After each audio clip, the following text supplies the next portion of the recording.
यह कहानी 300 साल पहले की है। एक महिला को शादी के 12 साल हो गए थे, लेकिन उसे संतान सुख नहीं मिला था।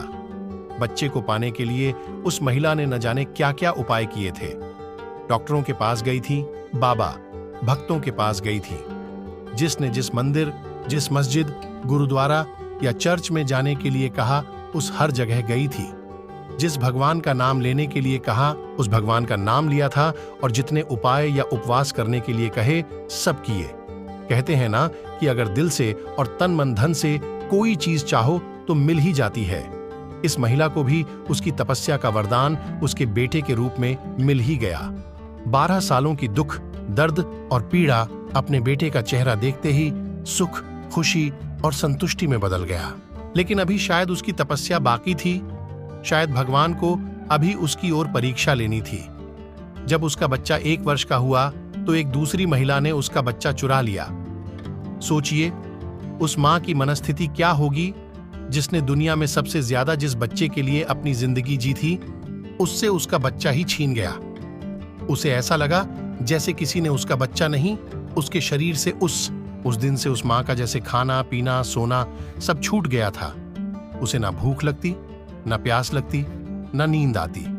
हार मान जाए वह मां कैसी। अपने बच्चे को ढूंढने में उसने जमीन आसमान एक कर दिया, और आखिरकार उसने अपने बच्चे का पता लगा ही लिया।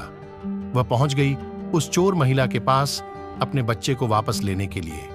जब बच्चे की मां ने उस चोर महिला से अपने बच्चे को वापस पाना चाहा, तो वह महिला ऐसा जताने लगी जैसे वह उसका खुद का बच्चा हो।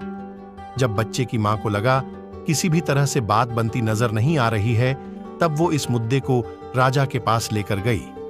राजा के दरबार में दोनों महिलाएं हाजिर की गई। दोनों ही महिलाएं उस बच्चे पर अपना पूरा हक जताने लगीं। राजा और उसके सभी दरबारी काफी आश्चर्यचकित और हैरान हो गए, क्योंकि बच्चे की सच्ची मां को पहचानने के लिए उन्होंने जितने भी सवाल बच्चे के बारे में दोनों ही महिलाओं से किए, जो उसकी आदतों, उसकी पसंद या उसके निशानों के बारे में थे, दोनों ही महिलाएं उसका सही सही जवाब दे रही थीं।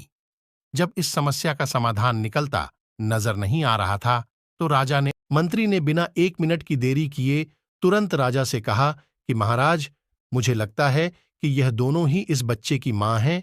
इन दोनों का ही उस बच्चे पर बराबर का हक है।